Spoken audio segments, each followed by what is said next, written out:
Welcome to this place where equity and justice are sought, where they are the air that breathes and gives us hope and life. Enter into this space, all of you who yearn for respite from a world rife with scarcity and inequality and inequity. A world rife with the relentless shackles of privilege and bias. Come and embrace this space together. Be embraced by this place, by these people, by this shared vision, this refuge where we hope that scarcity and disparity can dissolve. We craft this place together with the breath of life. It's the life that we breathe, and the life that we breathe into this world. With every breath, we hope is one of justice and equity. Here we cherish this idea. Here we manifest this together. We hope to sustain one another for the ongoing journey. Come into this place. We welcome you here to the Unitarian Universalist Fellowship of Central Oregon. It is February, and we are starting a new theme this month, equity and justice. These are two ideas as Unitarian Universalists are core to who we are and what we hope to bring into the world.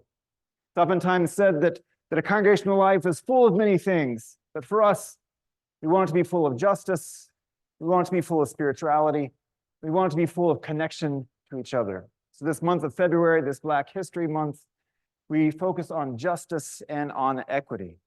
Black History Month, when we lift up the voices and the experiences of Black Americans, but we know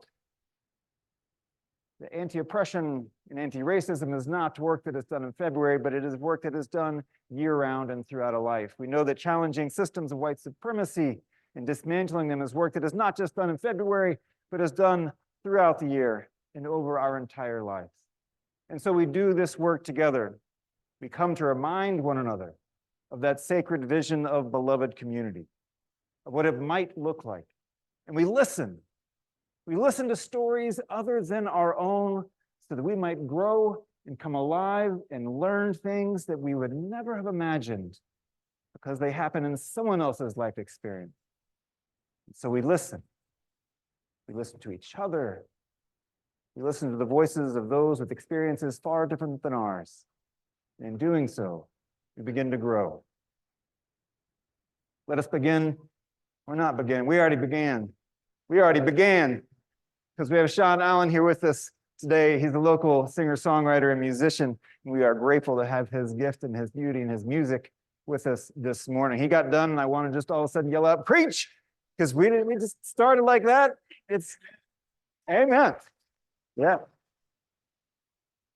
So let's begin by singing. Paula, our regular first Sunday of the month pianist, thank you, is sick this morning. So we're going to do our first hymn a cappella. And we're going to do it, I'm going to invite you to sing it in that old Southern harmony way, like shape note singing, where you stand up and you belt it out as loud as you can. You don't care if it's off pitch. You don't care if it's like just kind of mushing against the back wall. You're here to create a sound this morning. So David's going to lead us in our first hymn, Come Thou Fount of Every Blessing. Please rise.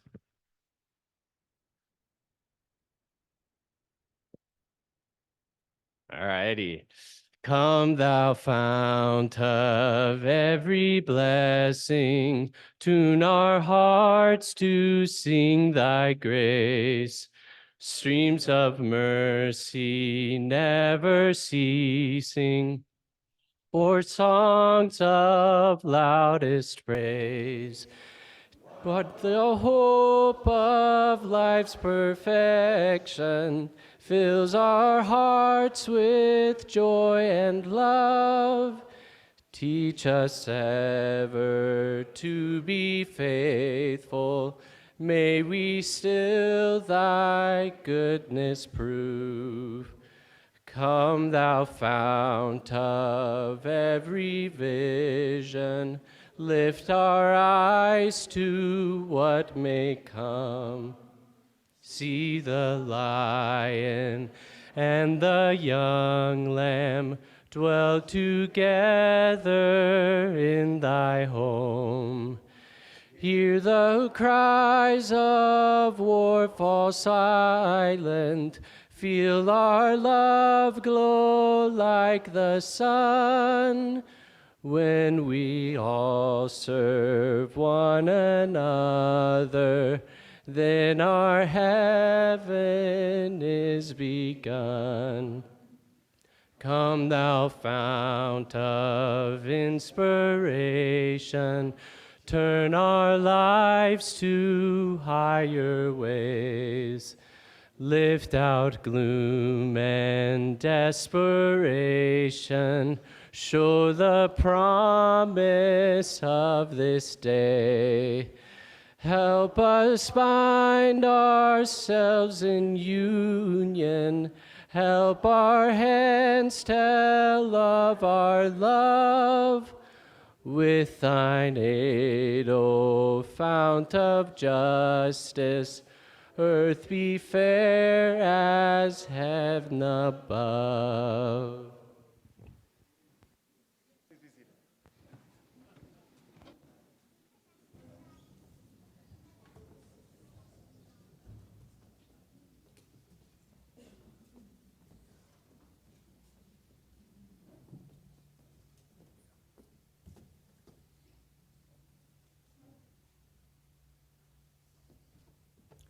Good morning.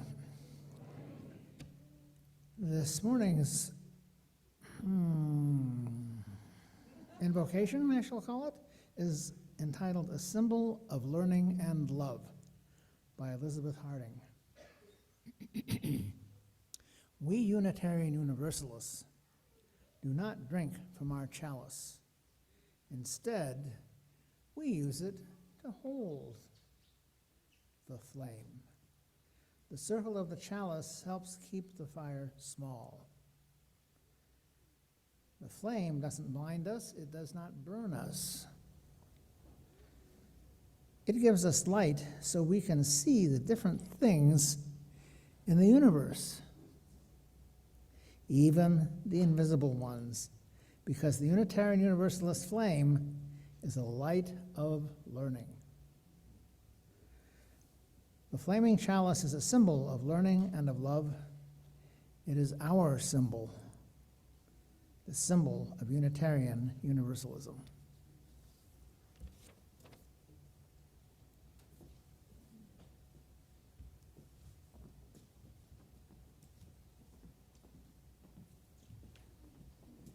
Please rise.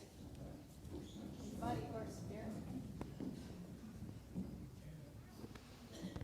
Spirit of life, come unto me.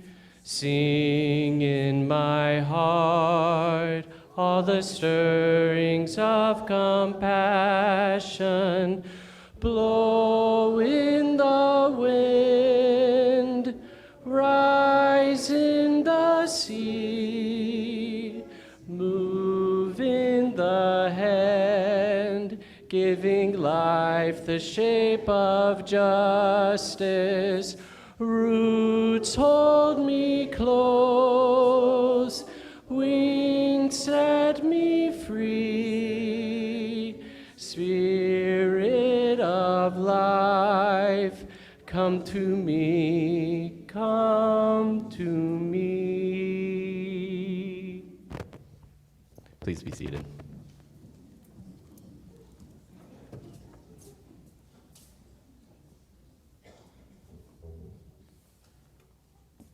Good morning.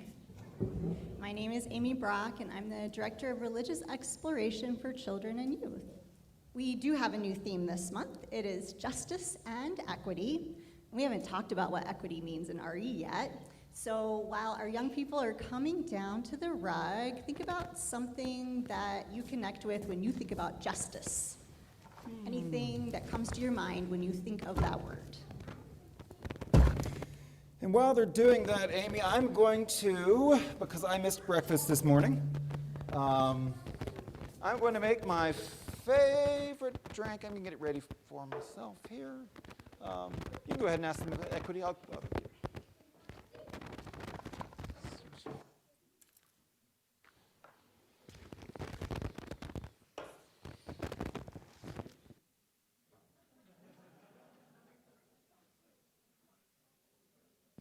think we're still thinking about what justice might mean to us. Did anybody think of anything interesting? Anybody have like a cool vision come to your mind when you thought about the word justice? You can shout it out if you want to. It would be cool to hear what everybody was thinking.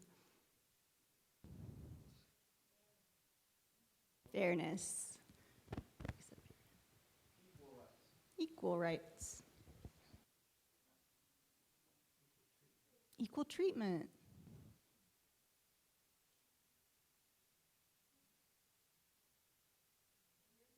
Forgiveness. Accountability, yeah. All kinds of different things that we think about when we think about justice. Yeah, so what are you making?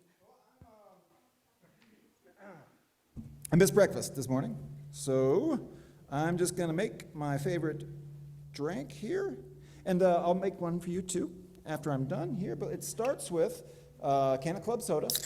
So we use, all right, so use some of this, a can of club soda. You only do about half because you have to have room for the other ingredients. And then you put in a freshly squeezed orange. You kind of just mush it a little bit. You don't have to squeeze the whole thing. You just kind of mush it and put it in there. And then you take about 3 pickles, 3 of them.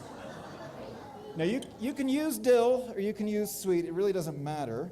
That's your own preference on what kind of pickles you like in there. But 3, it's important to have 3.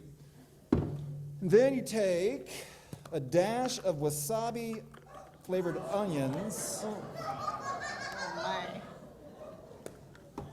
Then you top it off with some chocolate syrup. All right. And then you take your finger and you stir it around like this. And then,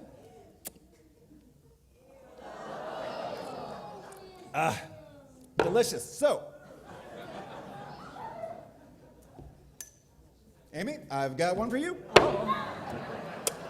Is it the same one that you just made? Yeah, well, I figured I love these, and not to brag, but I know about this cool thing called the golden rule, right? Oh, okay. Do unto others as you would have them do unto you. And if you were making a drink, I would have you do unto me one of these, because these are delicious. Yeah. So, because I know all about the golden rule, I'll set you up.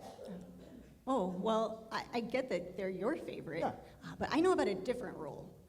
Oh, Yeah. oh, It's called the platinum rule. ah. And what is the platinum rule? The platinum rule says that we should do unto others as they want us to do unto them. Oh. A slight switch in the language, but a very big difference in, Yeah. yeah. Yeah. So to do that, I would need to know what you do like to drink. Right. Well, how am I going to do that? I can't read your mind. Maybe you could ask. Oh, I could ask. All right, like I could just kind of come over and say, hey, Amy, how's it going? Sit down and just take a little time maybe and say, I don't know, what kind of drink do you like to drink? I think I probably like just plain soda water. Plain soda water. Okay. No pickles. No pickles. What's your favorite color? Blue. Blue. Do you have a favorite food? Pizza. Pizza. But I don't want pizza in my drink. But no pizza in your drink. Okay. What'd you do yesterday? What do you like to do? I went to the playground and went on the swings yesterday. Wow. Fantastic. So, and I can just sit down and ask, and then I know all about you. Yeah, you can learn Not all. things. I can be curious, Mhm. and I can keep learning more and more. Yeah. We should do this again sometime. We should. Yeah. I have a lot to learn about you. And it's called the platinum rule, huh? Yes. Do unto others as they would have you do unto them. Yeah. All right. Well, you're in luck because I've got some plain soda water right there. Sounds good. Fantastic. Thank you so much. You're quite welcome. And thank you for being curious and asking good questions. You're quite welcome. All right, we are going to explore equity in RE today. and the grown-ups are going to continue this exploration here in this space. But before we go, I want to remind you that there is something really exciting coming up over the next few weeks, but today is the last day to sign up for it. So if you are interested in maybe connecting with other people through letter writing, you can sign up for something called Mystery Buddies. Mystery Buddies is an opportunity to respond to different prompts that I'll send you, and a mystery person will receive it. And that person will also be writing you letters back. So you can get to know someone, and then in a few weeks, you can find out who they are. We have a question about Mystery Buddies. How many? I can have as many as I want, as people want to sign up. Yeah. I mean, everybody gets one buddy. Is that what you're asking? Or are you asking like how many people can participate?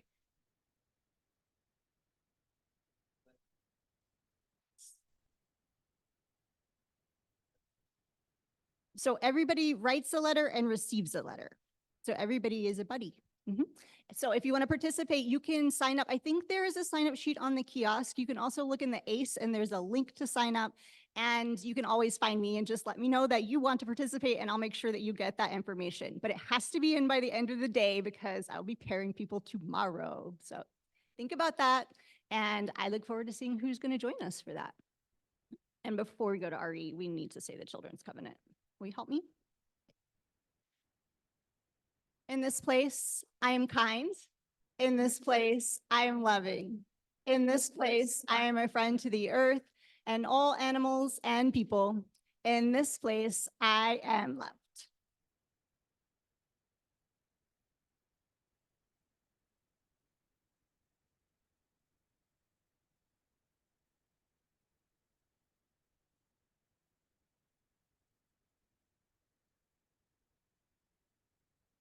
It's a new month, so we have a new exiting song for our kids. We better get to it before they leave. This little, I'm gonna let it shine. This little light of mine, I'm gonna let it shine. This little light of mine, I'm gonna let it shine, let it shine, let it shine, let it shine. This little light of mine, I'm gonna let it shine. This little light of mine, I'm gonna let it shine. This little light of mine, I'm gonna let it shine, let it shine, let it shine, let it shine. Please take a seat.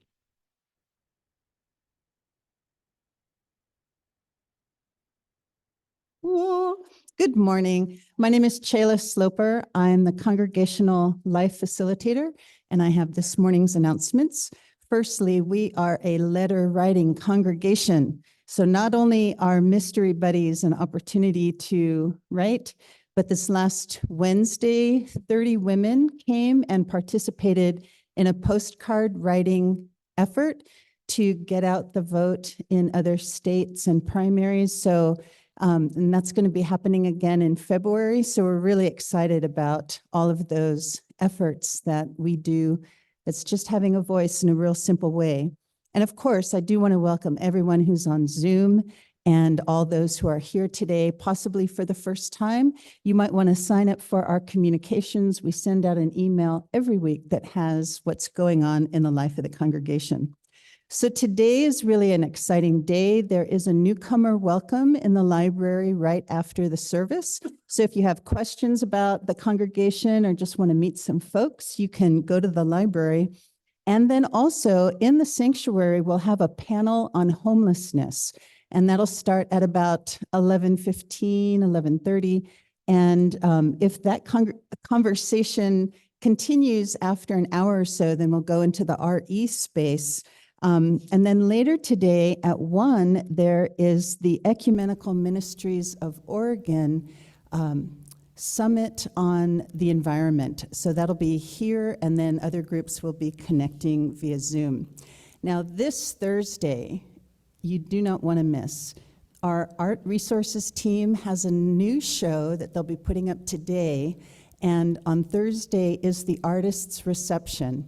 So you can come at 6, see the art, and then at 6:30, the artists will be talking about their works. And I happen to know that one of our about-to-be new members submitted a piece of art, and I'm like so excited. So you may have noticed that we didn't have the variety show on Friday, but there's no excuse. May 3rd gives you plenty of time to work on your acts, your poetry, your tap dance, whatever it is that you would like to bring. May 3rd, you'll hear about that again later.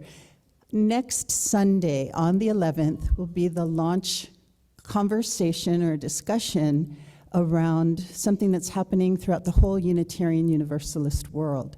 We're looking at revising how we understand ourselves. We've had 7 principles, and then there was an 8th suggested, and now we're looking at having these values. Next Sunday, the 2 values we'll be looking at are generosity and equity. So as was said, the Soul Matters theme for this month is justice and equity. How are the gifts of justice and equity experienced in our lives? So generosity and equity next Sunday for the Article 2 discussion. And relative to Soul Matters, there's a new small group starting. There's information in the ACE, the All Congregation email, but it'll be meeting on the 4th Thursday of the month at 5 p.m. So if you're interested, please do sign up. You can email soulmatters@uufco.org. So that's a lot. And then later, when we get toward the offering, we'll hear from Seed to Table, but that will be our greater community collection today. But Reverend Scott will have more on that, and we'll hear from one of their representatives. So blessings on your day.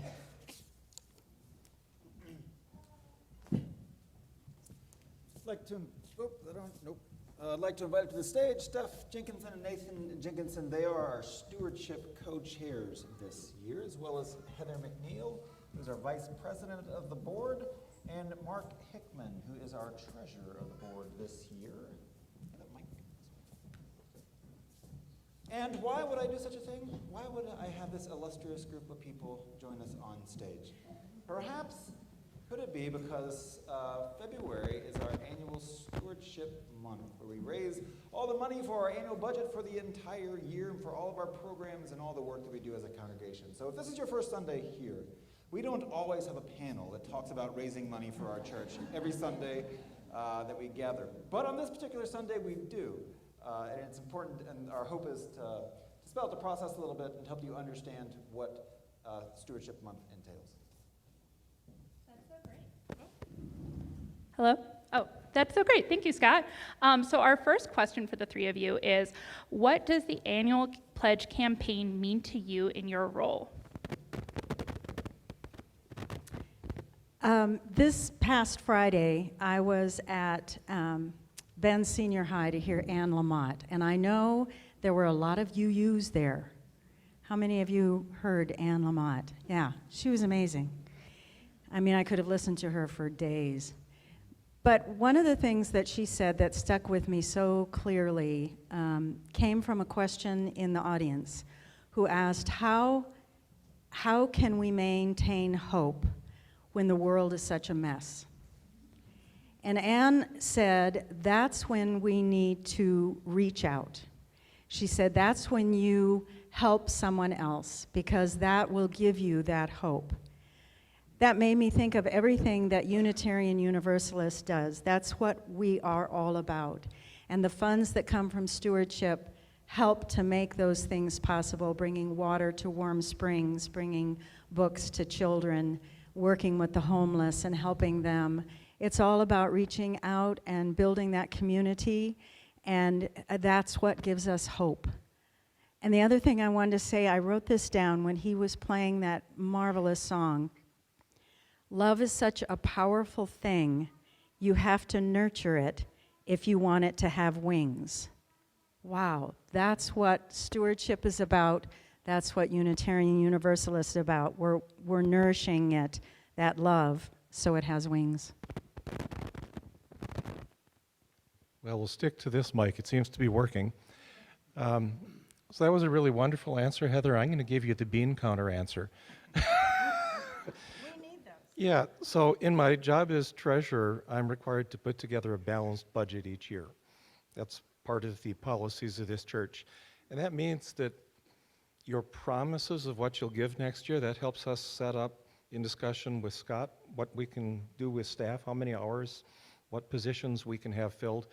And Scott and I were just talking the other day that there's always more desires and wishes for things we could do than money coming in, no matter how generous we are, and we're a very generous congregation.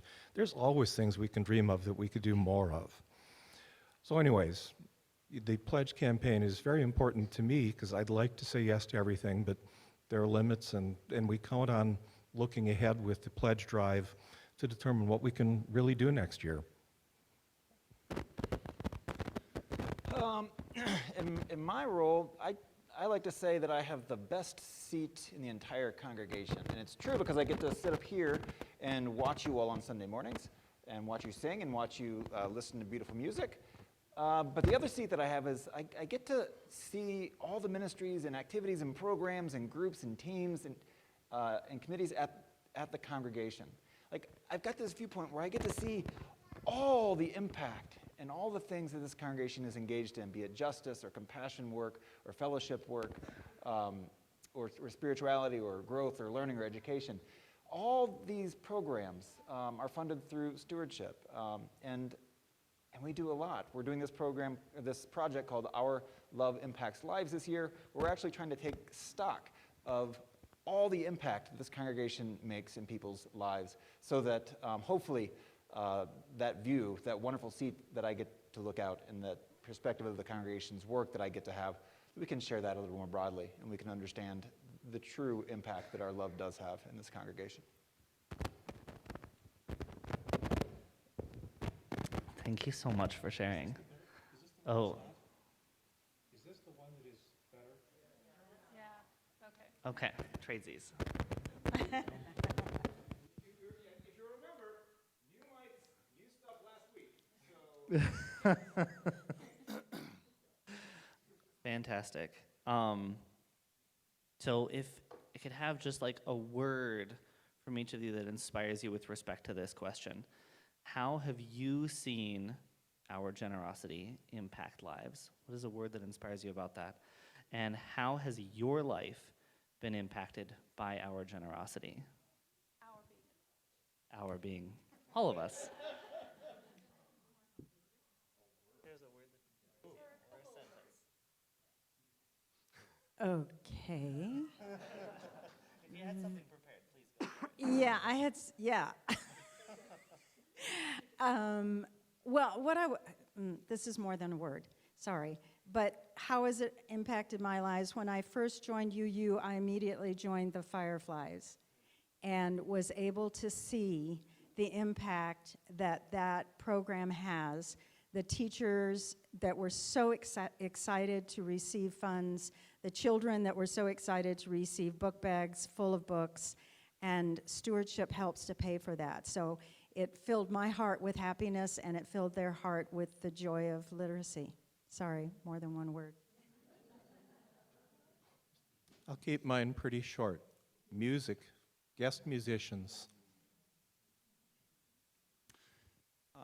I'll just kind of circle back to what the answer I just gave is I really do see the way that love impacts real people's lives.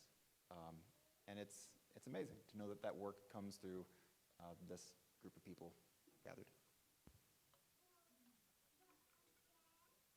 So this year we have a goal of $520,000 to fund our fellowship in the ministries in the coming year. But what other goals do you think we have with that?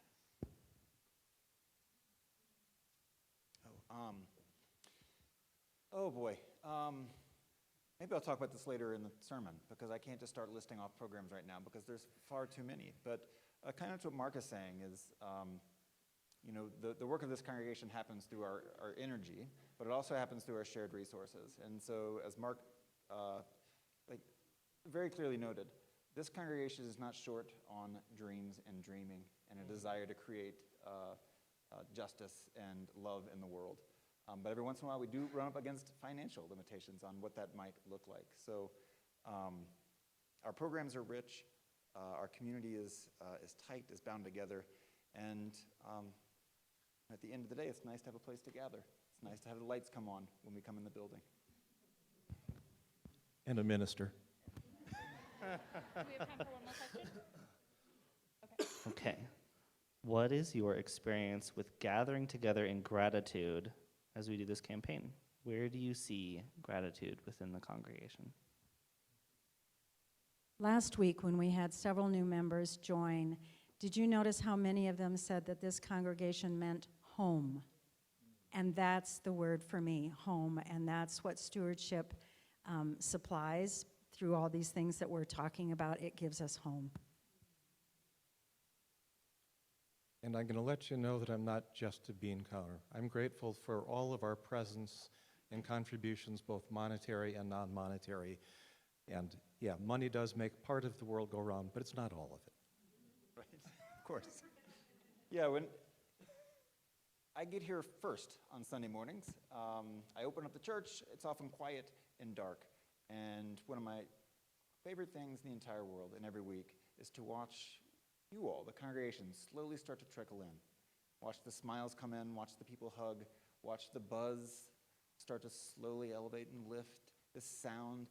And by 10, sometimes 10:05, we're not the most punctual of people, but this place is roaring with laughter and with love and with all of us coming together. And I am just ever so grateful that this is a place where people can feel that they're coming to a spiritual home, that they can feel loved for who they are, they can feel included, and then we can all continue to grow as we understand what that means for each of us and new ways that we can move towards radical inclusion.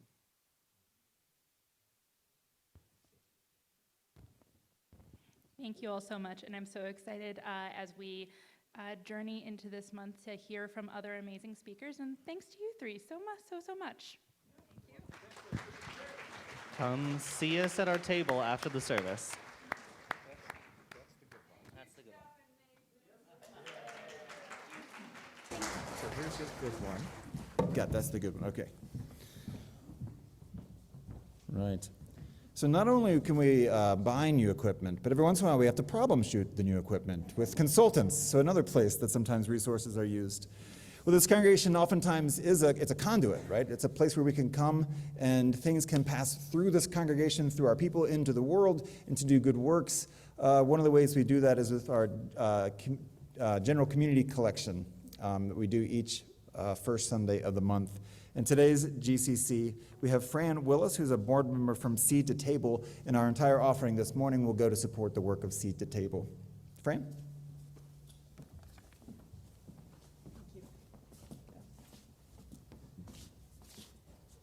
Good morning. I brought some friends, too.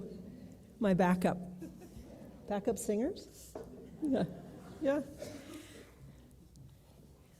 Just have to take a minute and take you all in. How many people out there are gardeners or farmers or ranchers? Can I see some hands? Yeah. It's a hardworking bunch. Okay, so hopefully you can relate to some of the things I'm talking about and then advise going forward. I'm here to talk about Seed to Table, and I want to say how incredibly honored and grateful we are for the opportunity to share our passion for the work that we're doing and spread a little love, which I love that, and cheer. And we also support the Platinum Rules, so we'll talk about that too. We're a 4-acre farm on the edge of Sisters. We've actually been in existence for about 10 years, and we are a nonprofit 501c3. I'm a board member, and we also have a fellow board member, Linda Vigliotti, my backup singers, and Holly Haddad, who is our new executive director. So we'll be out in the lobby and looking forward to meeting all of you if possible, many of you if you're interested, if this speaks to your heart. And we'd love to have you sign up for a newsletter. We'd love to have you make a contribution. We'd love to have you come volunteer at the farm or the farmer's market. So our mission is spot on and aligned with yours. It's to create community connection and wellness through equitable access to farm fresh produce and education.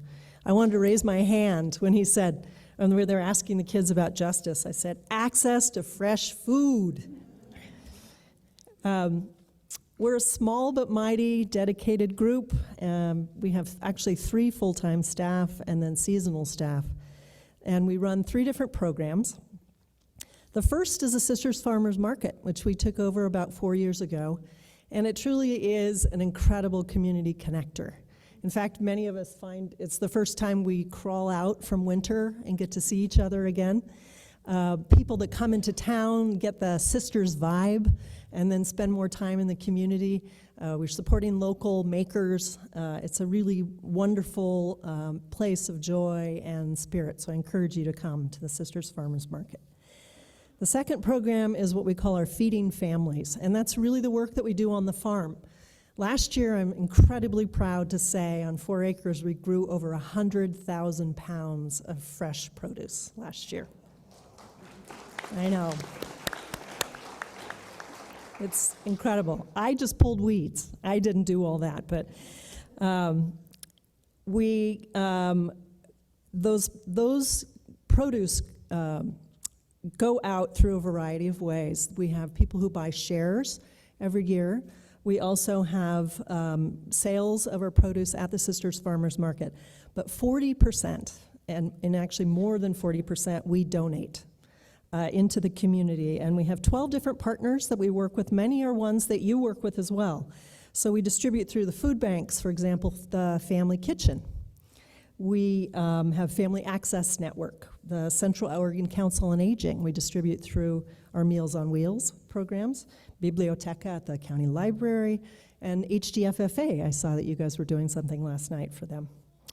Last but least is our education, which is truly the foundation of our organization and how we started and why we started. We work with children in kindergarten through 12th grade. And I've got to bring this down. I've got to close up. We had 1,800 school kids last year out to the farm. We have incredible educators who have been trained through the Alice Waters Edible Schoolyard programs and other. And the Platinum program is through Inquiry. What we'd love to ask you for support today is our summer program, which is for 0 through 4-year-olds, families and friends and grandparents, and 5 through 12-year-olds. They come to the farm, they play in the mud, they work with the peacocks, they feed the cows, they taste their first fresh carrot.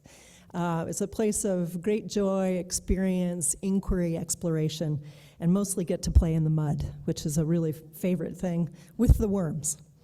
Thank you so much for this time, and I hope to get an opportunity to be with all of you after the program. Take care.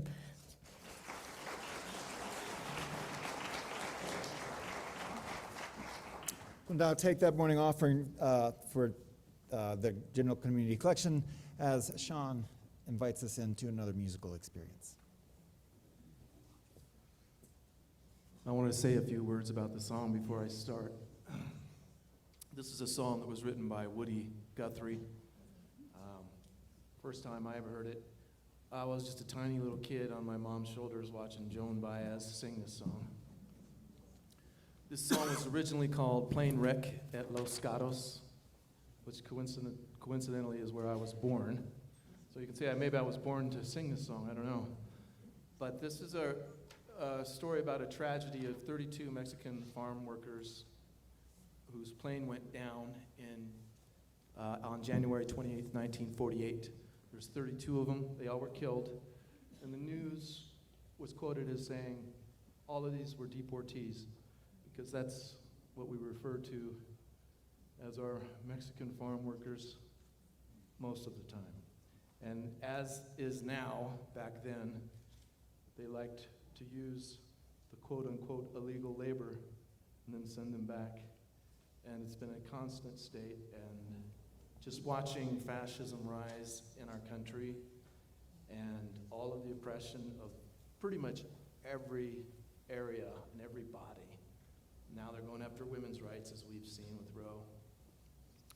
But this is really close to my heart, because I know so many of the racist people that they're calling themselves the God's Army now, and they're actually 35,000 of them or something have showed up on the border because they're mad at Biden for taking down razor wire. right? So these are the same folks that sit there and eat fruits and vegetables at their table that are predominantly picked by our Mexican and Latin Americans. So I want you to think about that when you listen to this song, okay?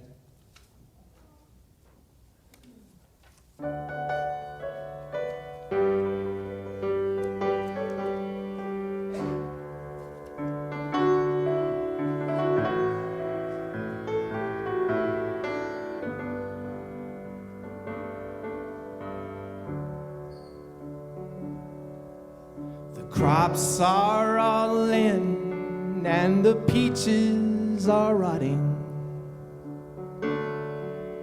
The oranges are piled in their creosote dumps. They're flying us back to that Mexican border to pay all our money to wade back again.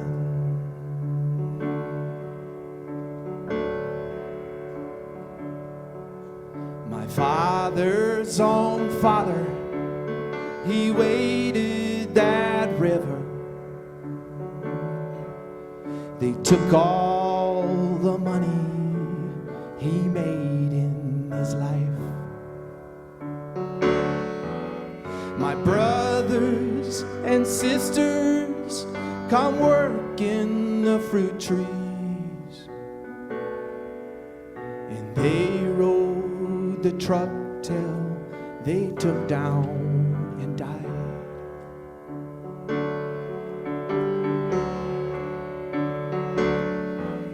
Goodbye to my one, goodbye Rosalita.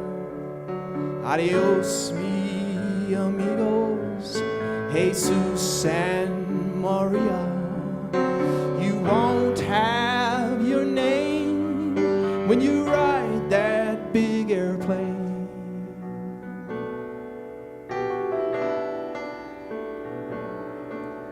And all they will call you will be deportee.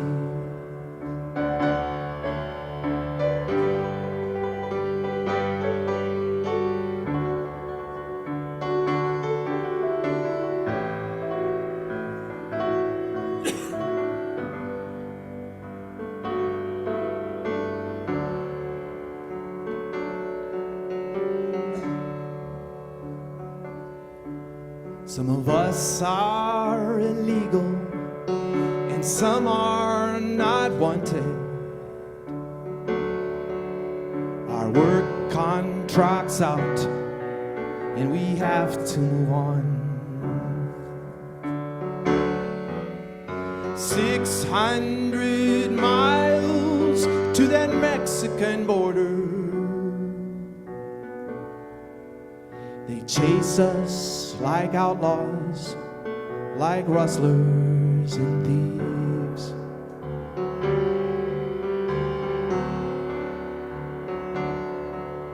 We died in your hills, we died in your deserts, we died in your valleys, we died on your plains. We died beneath your trees, we died in your bushes.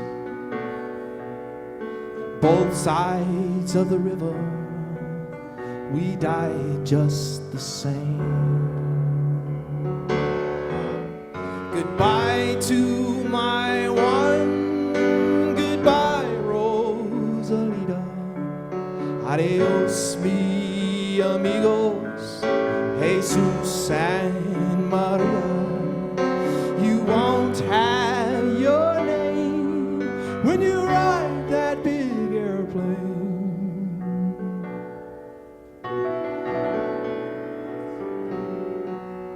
And all they will call you will be deportee.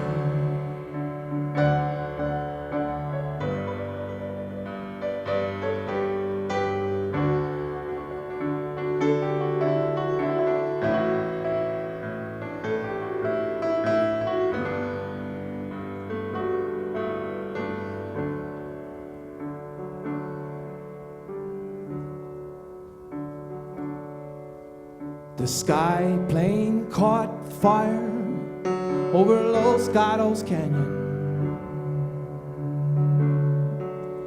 The fireball of lightning that shook all our hills. Said, who are all these friends just scattered like dry leaves?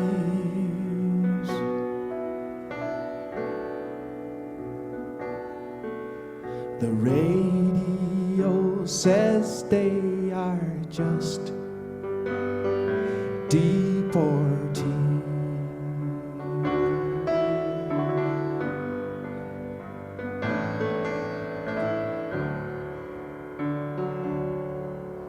Is this the best way we can grow our big orchards?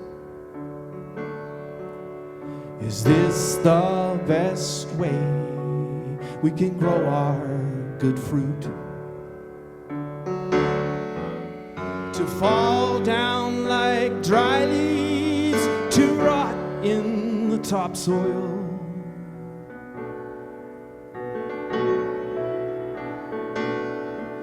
And to be called by no name except deportee.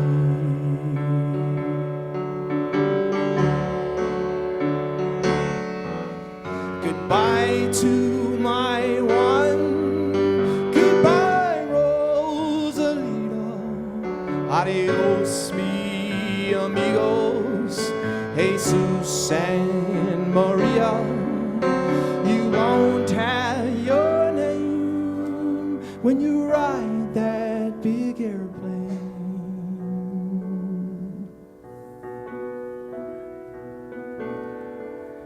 And all they will call you will be deportee.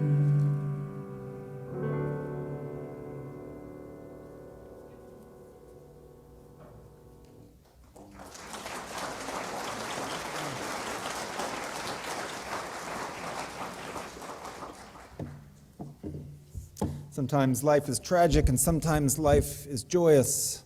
Sometimes we have a grateful heart and sometimes we wish the day would just end. This congregation shares our joys and our sorrows and our gratitudes together here on Sunday morning. If you'd like to light a candle for a joy or a sorrow in your own heart, please feel free to do so. Those are on the sides of our sanctuary. Diane Darling writes, please join me in the joy of wishing Amy Foster Wexler a very happy birthday. Amy was one of the first people I met at UUFCO, and I am happy to call her a friend. Who else has had an experience like that, where you remember one of the first handful of people that you ever met here at the fellowship? I know, yeah, it's amazing the impact that that can have on people's experience, which might be a soft suggestion to reach out to someone you don't know at coffee hour today. Bob Barber shares a sorrow that my older brother Walter died this past week from an invasive melanoma, but my joy is that he died peacefully surrounded by family. Sorry, Bob.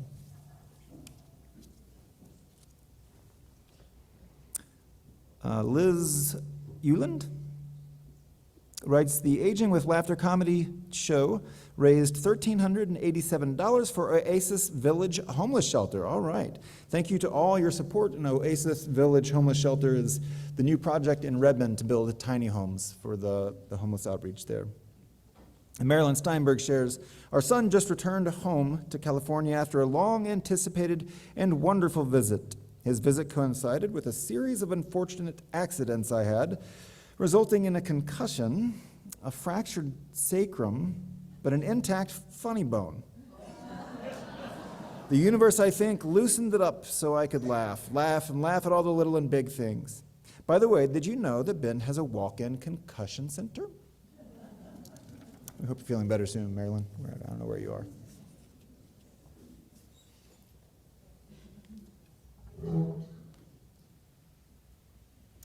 Will you join me as we just take a moment to breathe, to center, and to find a moment of shared silence in a silent meditation?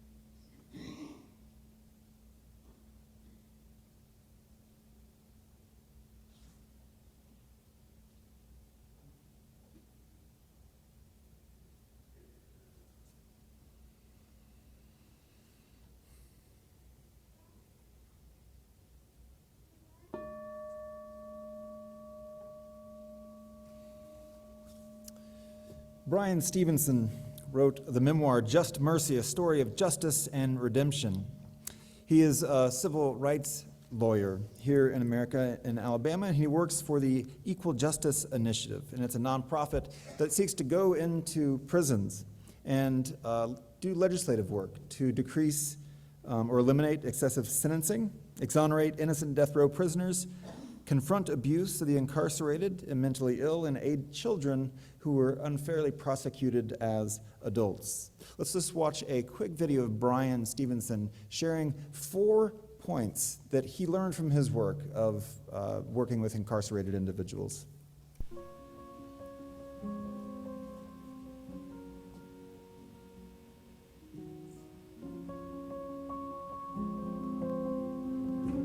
I want to affirm how you don't have to be embarrassed to say, I'm trying to change the world. I think we can change the world. And I have a simple little prescription. I think there are 4 things that we're going to have to think about. We're going to have to commit. We're poor and suffering and marginalized. We think we can change the world by staying just on Harvard's campus, by staying in places of power and privilege, staying just in our elected offices. If we care about injustice, if we care about inequality, if we care about poverty, if we care about disability, if we care about addiction and dependency, we're going to have to get close enough to those who are poor and excluded and neglected, addicted and dependent, to understand the nature of that problem. Second thing we're going to have to do is we're going to have to change these narratives.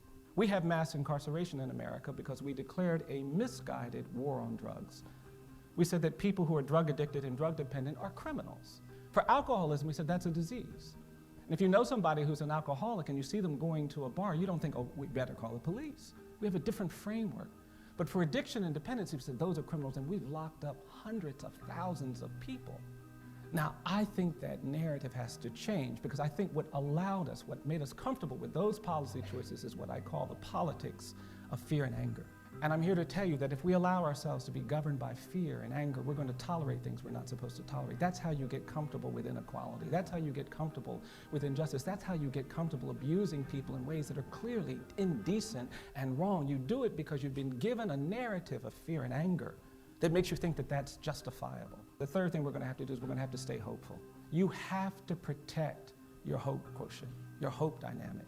Because sometimes being in spaces like this can rattle you. The faculty are brilliant, but they're trying to complicate the world for you. And sometimes when the world starts to get complicated, you lose hope that you can do the things you thought you could do. You begin to actually no longer believe that that world-changing thing you were hoping to achieve, you can achieve. And so while you are dealing with the complexity of the world, you're going to have to affirmatively work on protecting your hope. Your hope is vital to your capacity to change the world. I actually believe that hopelessness is the enemy of justice. Injustice prevails where hopelessness persists. The fourth and final thing we're going to have to do, and this is a hard one, we're going to have to do things that are uncomfortable and inconvenient. Because we do not change the world by only doing the things that are comfortable and convenient. And I hate that, because we're humans, and humans are biologically and psychologically programmed to do what's comfortable. We like comfort. And that means that we're going to have to make a choice to do uncomfortable things, to change things. I tried to research my way out of this, I did. As a faithful alum of this university, I looked and did some research, and I tried to find an example where justice prevailed, where equality triumphed, and nobody had to do anything uncomfortable or inconvenient. Can't find any examples of that. I've learned really simple things doing my work. I believe that each of us is more than the worst thing we've ever done. I believe that for every human being. I think if someone tells a lie, they're not just a liar. I think even if you kill someone, you're not just a killer. And justice requires that we know the other things we are before we judge you.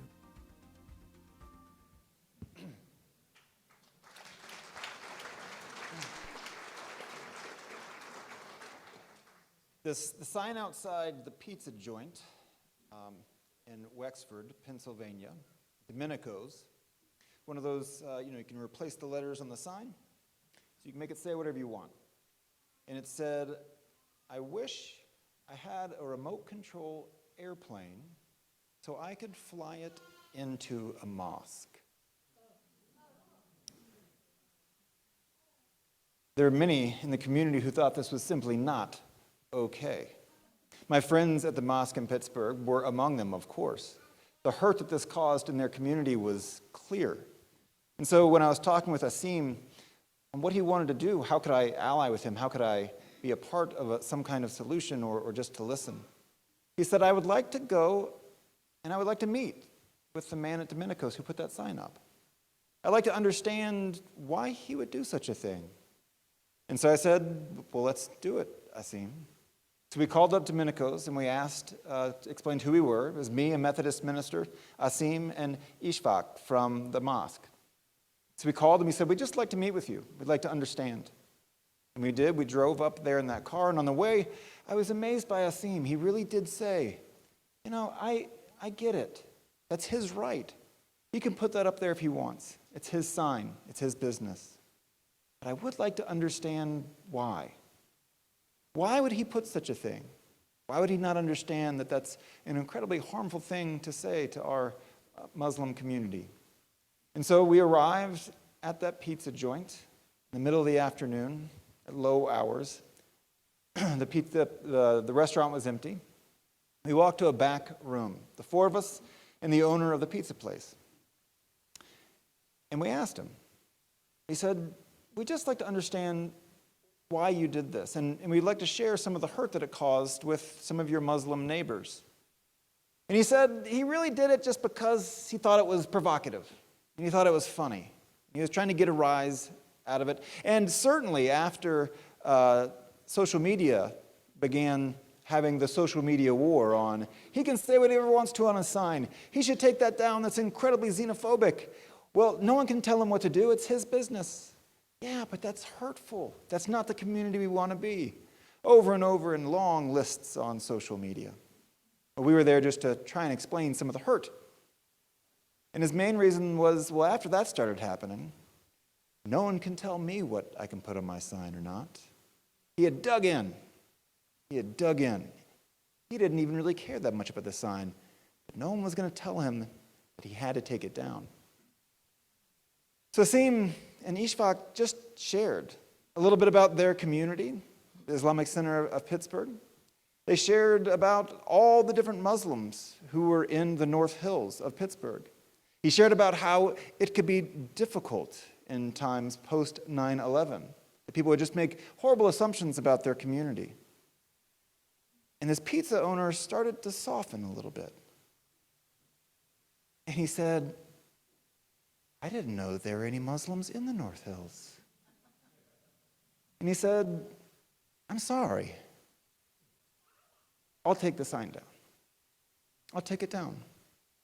And Asim, being Asim, said, fantastic, we really appreciate it. And can we invite you to a meal? We invite you to a meal at our mosque. And that pizza owner went to that said meal and brought pizzas for everyone. Bryan Stevenson offers us these 4 tools. Get close to the situation. Get close to the people who are marginalized. He calls it getting proximate. Get proximate to the marginalized. Sometimes it takes being with people whose stories we don't understand and can grow from to have our hearts changed, to learn new ideas, new facts, new information, new life experiences.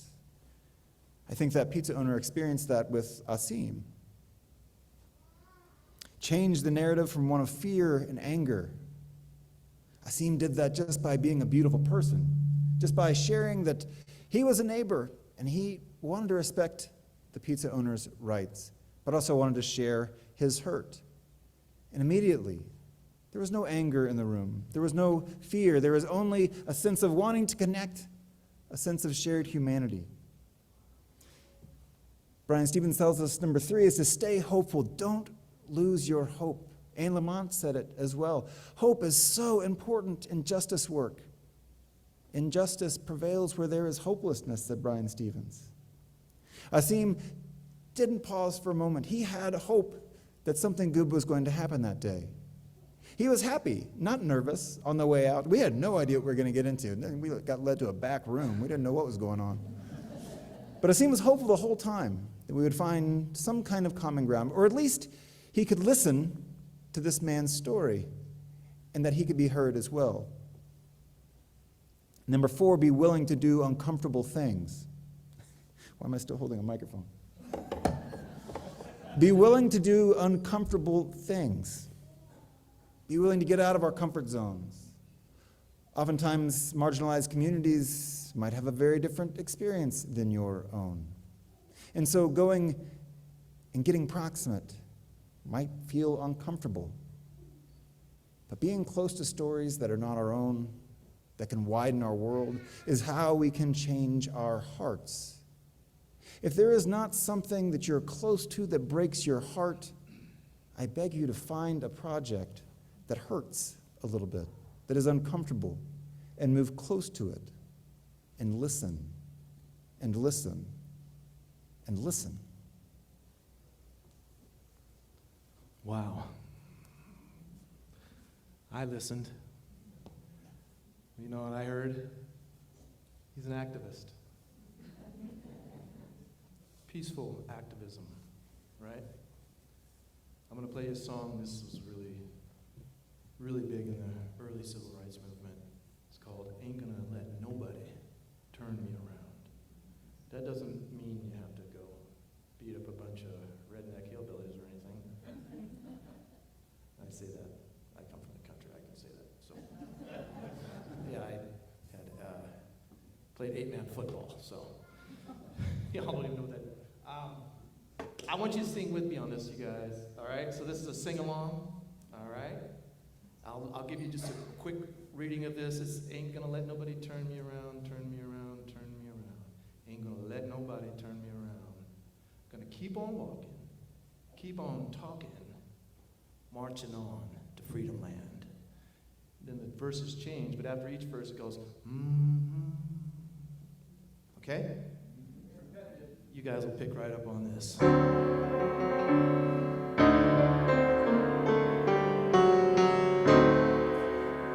Ain't gonna let nobody turn me around, turn me around, turn me around. Ain't gonna let nobody turn me around.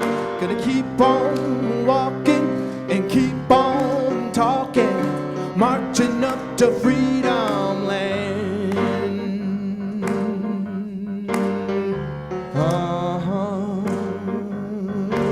Sing it with me.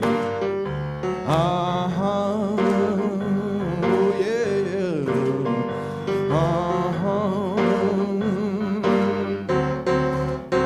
Ain't gonna let no jailhouse turn me around, turn me around, turn me around. Ain't gonna let no jailhouse turn me around.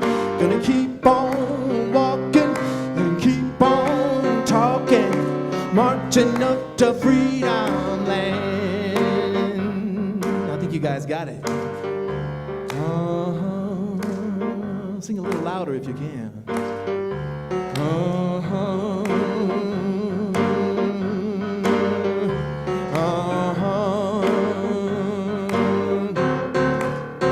Ain't gonna let segregation turn me around, turn me around, turn me around. Ain't gonna let segregation turn me around.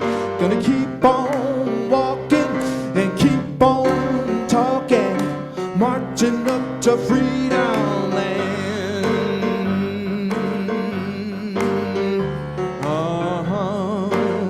Y'all just keep doing that.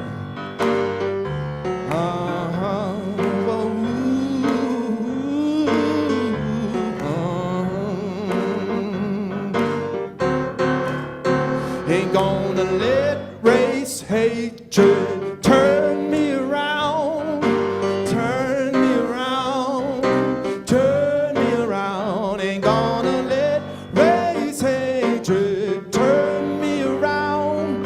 Gonna keep on walking and keep on talking, marching up to freedom land. You guys sound really good.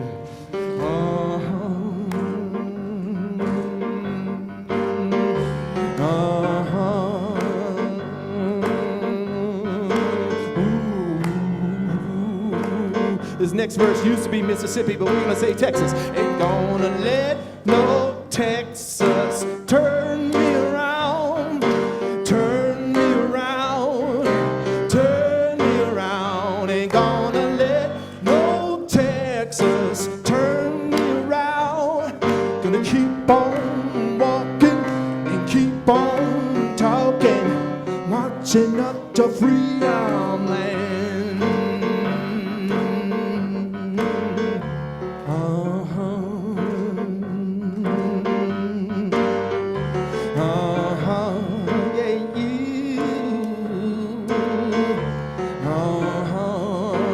Next one easy. Just no, no, no. Oh, no, no, no, no, no, no, no. No, no, no. No, no, no. No, no, no, no. No, no, no. Gonna keep on walking and keep on talking, marching up to freedom land.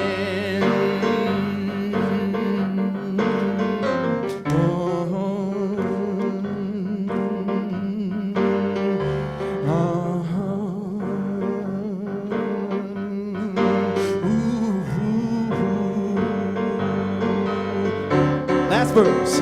Ain't gonna let nobody turn me around, turn me around, turn me around. Ain't gonna let nobody turn me around. Gonna keep on walking and keep on talking, marching up to freedom land.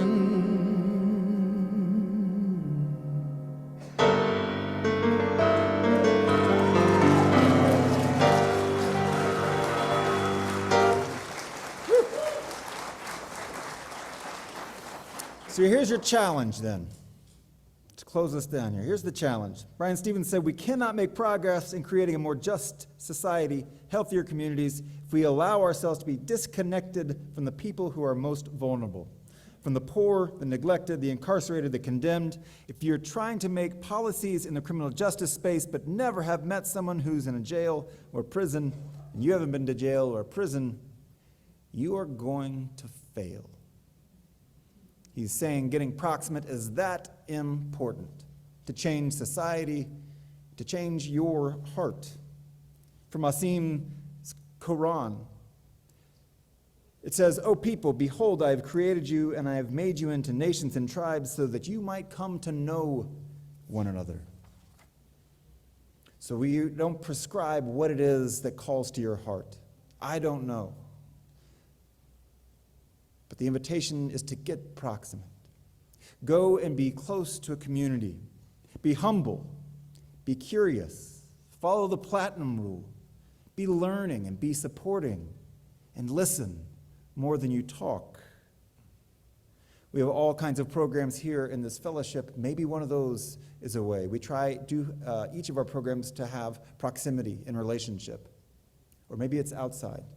I don't know. But let the love of this place feed you and challenge you to get close and to get proximate to a place, and to a people, and to an idea, and to an issue in this world that you'd like to see changed for the better. May it be so.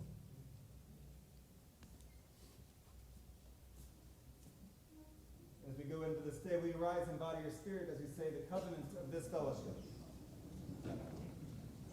Love is the spirit of this fellowship, and service is its law. This is our covenant, to dwell together in peace, to seek the truth in love, and to help one another. Are you willing to do that? Are you willing to get proximate? Are you willing to change a narrative from anger, from fear? Are you willing to maintain and hold on to hope as your life depends on it, as the future of the world depends on it? I hope so. And are you willing to get uncomfortable, to move into spaces that are not easy, like he said? He tried to research, it didn't work. It's in those areas of discomfort that change can happen, change in our hearts and change in the world. go into this day with